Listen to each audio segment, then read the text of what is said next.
কোরবানি গোশতকে কিভাবে কত ভাগে বন্টন করা যায় এবং গরিবদের মাঝে কিভাবে আমরা উত্তম রূপে দিতে পারবো। কোরবানি গোশত বন্টন নিয়ে আমাদের টেনশনের কোনো শেষ নাই, এত প্রশ্ন এ বিষয়ে আসে বলার মতো না। কোরবানি গোশতকে 3 ভাগে ভাগ করা মুস্তাহাব বা উত্তম। এই হুবহু 3 ভাগ না করে কেউ যদি 4 ভাগ করে বা 2 ভাগ করে বা একটু হেরফের করে তাতে কোরবানির অসুবিধা হবে না, কিন্তু উত্তম হলো এটা। আল্লাহ রাব্বুল আলামিন কোরআনে কারিমে বলেছেন ফাআতিমু ফাকুলু মিনহা ওয়া আতিমুল কানিআ ওয়াল মু'তার।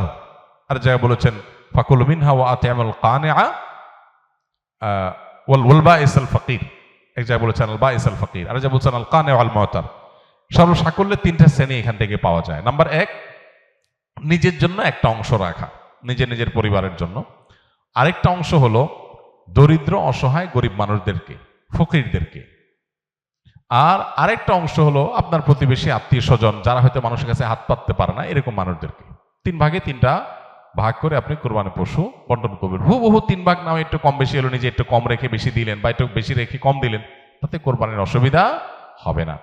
আর গরিবদের মধ্যে বন্টন করার ক্ষেত্রে সবচেয়ে উত্তম হয়, বিশেষ করে আজকাল আমাদের সমাজে কিছু মানুষ আছে যারা মানুষের কাছে হাত পাততে পারে, তারা বাড়ি বাড়ি যে কোরবানি গোশত কালেকশন করে, তাদেরকে আপনি দিবেন। যারা চায় ভিখারি তাদেরকে ধমক দিবেন না, না দিতে পারলেও। কিন্তু এর চেয়ে বেশি ইম্পর্টেন্ট, এর চেয়ে বেশি গুরুত্বপূর্ণ হলো যে মানুষগুলো কোরবানি করে না কিন্তু মানুষের কাছে হাতও পাততে পারে না, তাদেরকে খুঁজে খুঁজে বের করে যে তাদের বাসায় বাসায় গিয়ে পৌঁছে দিয়ে আসেন, সেটা হবে সবচাইতে উত্তম।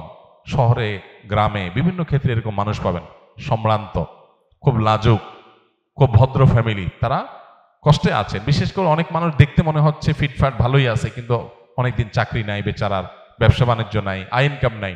এই মানুষগুলোকে খুঁজে খুঁজে তাদের বাসা বাসায় গোশত পৌঁছানো, এটা হলো সবচেয়ে জরুরি কাজ। এই জন্য এই কাজটা আমরা কোরবানিতে খুব বিশেষভাবে খেয়াল করবো, চেষ্টা করবো ইনশাআল্লাহ।